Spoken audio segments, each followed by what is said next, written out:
to Just Ask Janet. Well, have you ever thought about pro life spirituality? Is there such a thing? I think there is. Well, in today's program, we're going to be talking about the spirituality of the missionaries of the gospel of life. But we're also going to be talking to a very dear friend of mine and Father Frank Pavons, who actually made the journey with us in starting up that pro life spirituality. He came to us as a person aspiring what he thought to the priesthood, and of course, the journey continues. And welcoming to the program now is a dear friend of mine and Father Frank Pavons, Father David Begedy. Father, welcome to the program. Well, thanks, Janet. It's good to be with you today and your viewers, and be happy to share my experiences with the missionaries of the Gospel of Life, its founding, spirituality, with you and your guest today. Ah, that's wonderful. Well, of course, Father, I forget what, and you're probably better with the year than I am. I think it was what, 2000 and like, I two, 2006 is when I joined. right, Community began in 2005, and right. so I joined in 2006 and uprooted myself from Pennsylvania and moved to all places Amarillo, Texas. I remember that well. Yeah. And at that time, it was Bishop John Yanta who Yes. said, well, yes, let's have a pro life priesthood, a seminary, and all that. Right. So I know you and several other men came that very beginnings, and you had pretty good training, didn't Father Pavone and myself and the other pro life leaders we brought in for training? Was it was pretty good pro life training, wasn't it? Yeah. So our experience was kind of atypical, I would say, compared to other religious orders.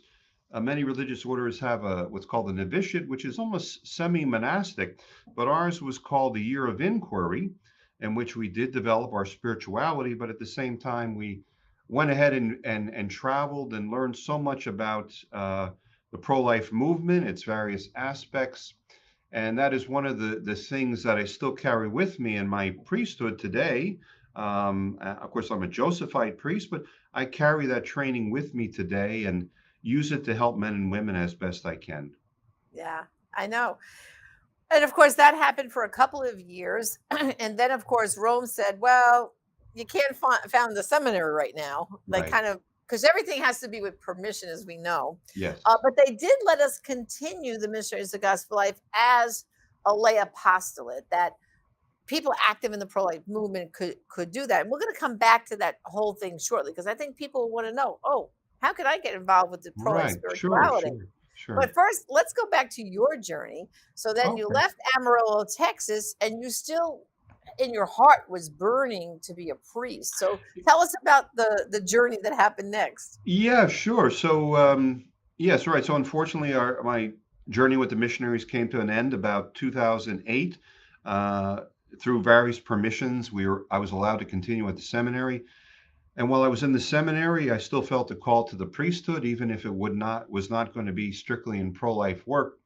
And so I began to explore joining other religious orders. For example, the Society of Our Lady of the Most Holy Trinity. I think I looked into the Benedictines, and then I rediscovered the Josephites, which were a religious community I had visited several times, but I had never formally applied to them. And when you get close to 50, religious orders get a little nervous, because they're afraid they might not get a lot of uh, productivity, quote unquote, out of you. That's my term, not their term. But nonetheless, the Josephites were open to taking me. And so I initiated the application process with them. I should point out, like I said, I had visited them several times, so they were aware of me. They knew who I was. And so it wasn't like I was just someone giving them a cold call. And I think that helped me to get accepted into them. I did visit them after that extra year in the seminary, and thankfully they accepted me in the fall of 2009, and then I joined them in January of 2010. Wow. And so how many years then did it take to ordination? Well, so from 2010 to 2014. So, I think we kind of use some of the latitude within canon law to kind of helped me to take my promises maybe a little more quickly than traditionally. But at the same token, because of my age, I think that was probably a wise decision. So I think I figured total, if I include the formation with the MEVs, it took me about roughly about 7 years before I was able to get ordained. Ah, and when was that? What year? And then tell us. Okay, May, Before- May 31st, 2014, I was wow. ordained at St. Luke's Church in Washington, D.C. by Bishop John Ricard, who is actually, he's the superior of our Josephite order right now. Oh, wow. And he was the former bishop of Tallahassee, Pensacola, and he retired early for health issues, but he has regained his health. And so he ordained me in 2014. And then my first assignment was to go to New Orleans, Louisiana. And it's kind of funny. People say, you sound like you're from Louisiana, or you have some Louisiana accents. And I never would have guessed that, having lived in Pennsylvania, for almost 50 years, or, close to that. But so I was in New Orleans for 5 years as a parochial vicar at Corpus Christi Epiphany Catholic Church, which was at the time was probably the largest African American Catholic church, um, certainly in New Orleans, but may very well have been one of the biggest in the country. And it's kind of funny when folks when they pass, they say when they die, they say, "I want to pass through Corpus Christi Church," where they grew up. And so I did quite a few funerals when I was there, but it was a very good experience, very warm and friendly culture in New Orleans. Yeah. And of course, now you're a Texan, right? Then you get moved over to Texas, right, Father? Yeah, so as a member of religious order, we're able to serve wherever our religious diocese works. The mission of the Josephites actually came about shortly after the end of slavery in the United States. It's an interesting story. Briefly, the founder, Cardinal Herbert Vaughan, who was from England, established the Mill Hill Fathers as a missionary society to evangelize wherever the British Empire was. Well, ironically, one of his first missions at the request of the Holy Father was to come to the United States to take care of the spiritual needs of the freed Catholic slaves. And so they came here in 1871, and then ministered to many folks, mostly down here in the South, Alabama, Mississippi, Texas, and Louisiana. And and then, of course, in 1893, he called them back to England, and a handful said, "We want to continue the mission." And he said, "Okay." And so he founded the Society of St. Joseph of the Sacred Heart. And the short name is the Josephites. And that's who I am a member of. And we still have many missions here in Texas, primarily in Houston right now. And my parish is in Baytown. So I was asked to become the administrator here. And my predecessor was asked to become the rector of our seminary in Washington, D.C. So this happened about 2 years ago. Wow, that's great. And of course, I know the you spoke about the pro-life training you received from us as part of the missionaries of the gospel of life, and I know that spirit has stayed with you. Um, so tell us, because you did make promises, didn't you, as a missionary of the gospel of life, right? We didn't get to that point, unfortunately, in terms of, Oh, okay. but I think I may have done it as a lay associate, as Right. a lay That's what. MEV. Yes. Yeah, that's what I'm referring to. That. Oh, okay. I'm sorry. Yeah, Okay. yeah, because even I made the first promises as a lay associate, right? Okay. Right. And that's what I'd like to discuss now a little bit for people because they might say to you, Janet, Father David, like, all right, you're talking about pro life spirituality. When you think about it, trying to bring it into abortion, as you know, Father, it's a spiritual battle, wouldn't you say? I mean, come on, it's the forces of good and evil. I mean, to Well, destroy the life of a baby, right? I mean, this is well, good and evil at its best, right? yeah, exactly. And there was actually one incident I think that demonstrated that. When I joined the Josephites in 2010, I began my novitiate shortly thereafter, and I was praying at an abortion clinic in Washington, D.C. It was a Planned Parenthood facility. And they had a number of folks there who were acting as escorts, and for women coming into the facility. And several of us were praying outside one time, and one of the escorts said something underneath his breath, which was very insulting to me personally. And I won't tell you what it was, but it was I would consider it, something degrading. And nonetheless, I remembered the words of the Lord. You will have to suffer for my name. And I'm not saying every time I went there I had that experience, but certainly there is that battle between, light in the sense of knowledge, willingness to conform conscience to what the knowledge is, and darkness, which is really essentially selfishness. Perfuing, preferring my own vision of things rather than the vision of God, or just the vision of, you could say, common sense. We call natural law. Right, right. And then, if people want to study more about the missionaries of the Gospel of Life, if they go to our Priest for Life website, there's a link right there, or just go to missionariesofthegospeloflife.com, and all the information is there.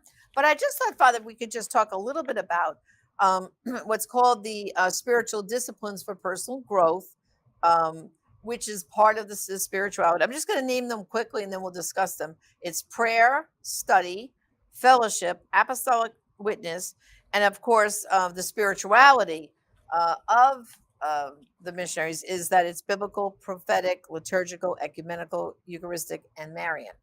But we'll start first, like, Father, with prayer. Obviously, I mean, that's like our, what would you say, our nourishment, right, as Christians, and but Right. especially when you're doing your pro-life work, like you just said, outside of an abortion mill, those who are praying outside of an abortion mill, that's why they're praying, because Right. they're there almost like at the foot of the cross. They're there where a mom is going to go and destroy the life of that baby. You're standing up for that baby, saying, "Please, God, intervene, help this baby live." Um, so, don't you find that first principle of the missionaries of the gospel life is to increase our prayer life, right, Father? Yeah, exactly. Yeah. Anytime, we face those challenges, whether you want to call it this, the forces of darkness, which I think is fine.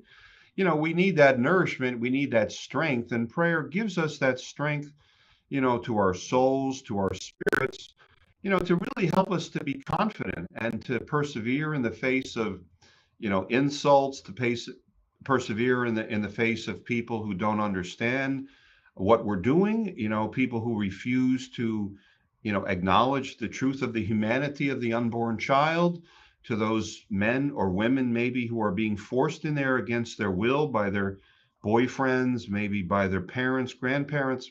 And so those who are praying, they need that fortification. And you're right, Janet, all Christians need to have that strength to receive the grace from God that comes from prayer, and that is what will sustain us in the spiritual life, but it sustains us in that apostolic witness. So yes, that's vital to anyone doing pro-life ministry, and even anyone just, living the Christian life.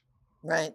And of course, as missionaries of the gospel of life, we are like almost like a founding document for us is Evangelion Vitae, the beautiful encyclical written in 1995 by St. John Paul II. And Father Yes. David, I can remember I was already involved with Father Pavon and Priest for Life. When that encyclical came out, I just can remember feeling so overjoyed. We Hmm. couldn't wait to get our hands on it and Hmm. consume every word of it. Right. Because for us, we felt like the Holy Father is really acknowledging the pro life movement and saying, yes, trying to bring it into abortion is the most important work on the planet right now. And so we've made that the cornerstone. And that's why it's called the missionaries of the gospel of life. It's taking root from that evangelion vitae. And I know you've studied that document extensively. We have a study guide on our website they can find. But tell us, what are your impressions of the evangelion vitae? Yeah, you're right, Janet. When I was a member of the Missionaries of the Gospel of Life in the religious order, yes, we had to study that. In fact, I think that was one of Father Pavon's assignments for us, was to each of us, each seminarian took a portion of it and really summarized it, and then I think prepared some study questions. And yes, it was a fantastic document. Certainly something that everyone can study, and it would probably be ideal for group study among members of the MEVs. And the thing I've always admired about the late Holy Father is his intellect, his ability to clearly explain things, his ability to reference scripture. And so he heavily references scripture and the necessity of promoting the dignity of the human person. In fact, he said that the gospel of life is the gospel of Jesus Christ. In other words, the pro life mission in all its dimensions is essentially the gospel. And that, of course, is promoting the dignity of the human person, but focusing first and foremost on the unborn child, which is the most innocent and vulnerable of any human person. And, that's something you and I know our society really needs to recapture.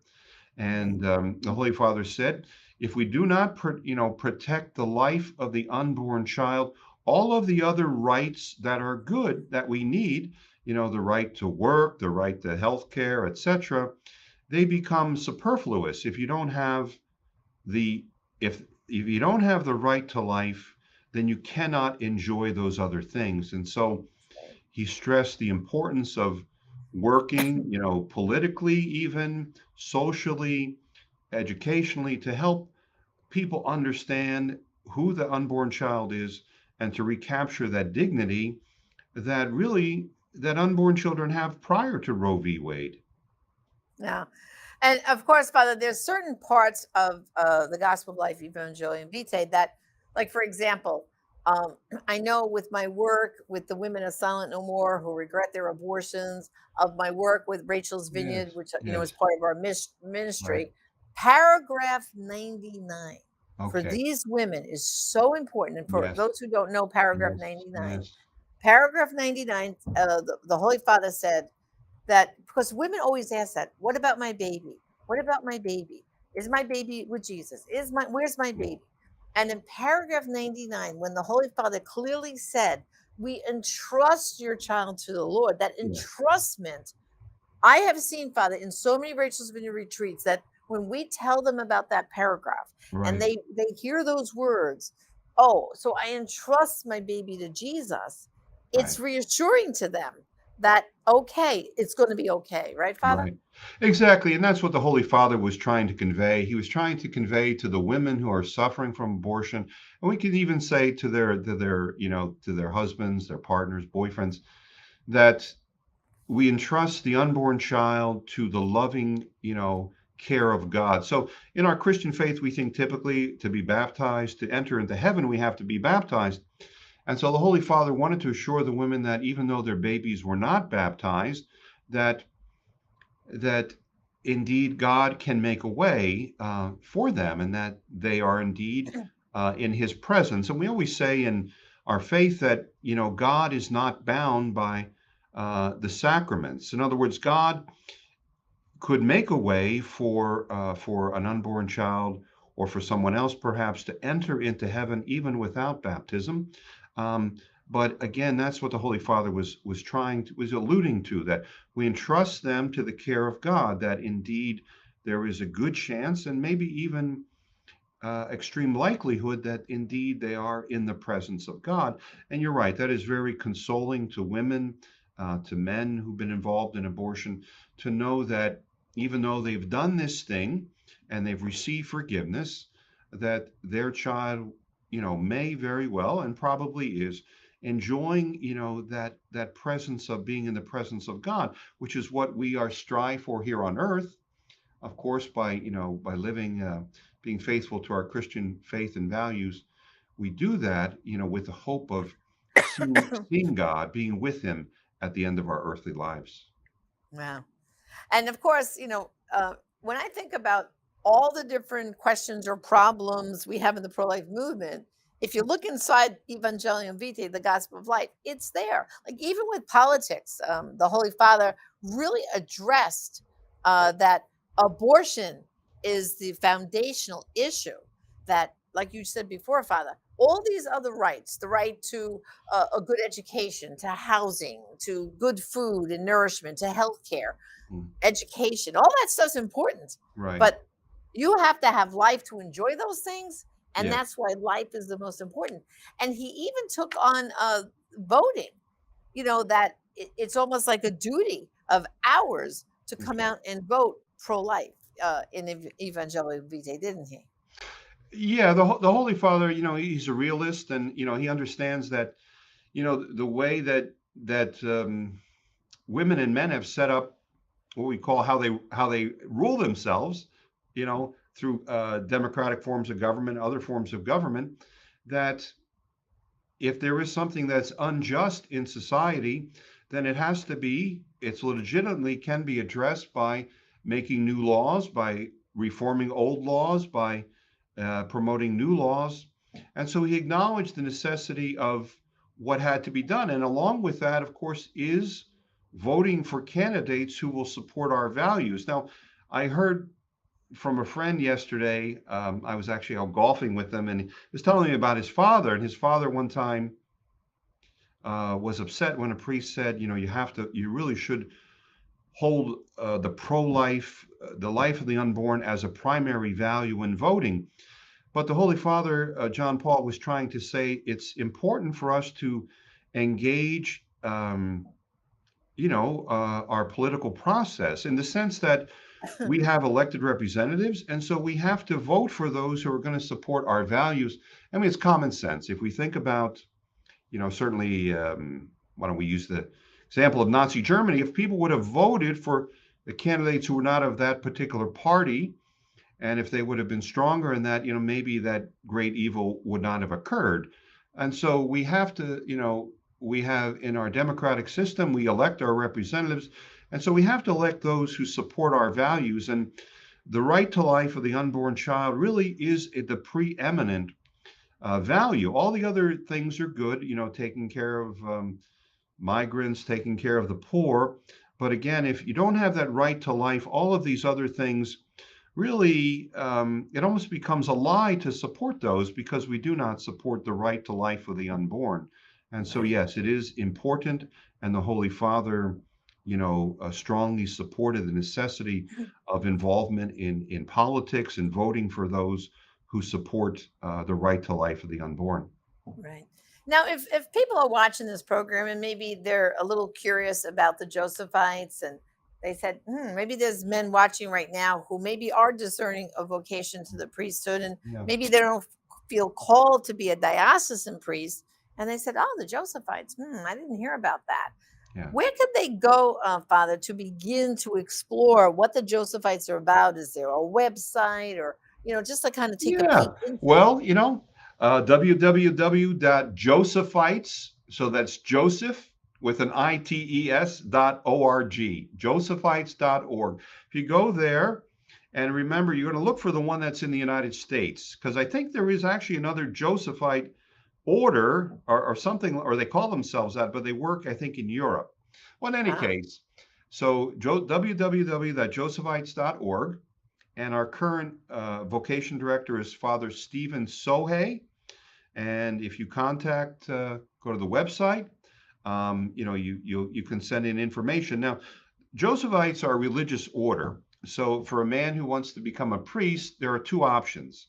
You can become a diocesan priest, which means you work within a specific geographic area, primarily as a parish priest, or you can join a religious order like the Franciscans, the Jesuits, the Dominicans, the Fathers of Mercy, the Marians of the Immaculate Conception, the Josephites. And religious orders focus on a particular charism.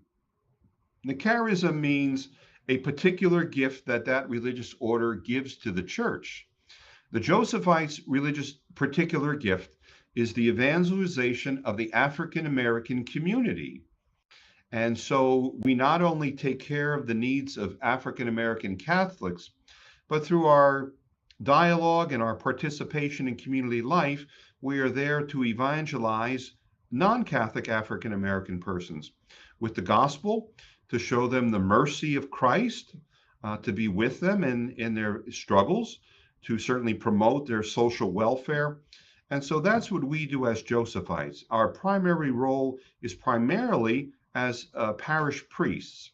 And within that context, we have many opportunities to promote and to help African American women and men help their families, promote their needs in society, and to continue to take care of their spiritual needs. Yeah. Well, that's wonderful. And I hope, Father, because of this program, maybe we'll get some men contacting the Josephites. So, and I want to thank you for joining me on the program today, Father. It was a pleasure to have you with me. And of course, brothers and sisters, I'm going to give you a little secret. Father David Begany is going to come to our Priest Life headquarters in just a few weeks, and we're going to tape some exciting new episodes of our series for EWTN called Defending Life. So there's a little secret. So thank you, Father, for joining me, and I am looking forward to working with you in just a few short weeks. So God bless. God bless you too, Janet. Good. Look forward to joining you. Okay.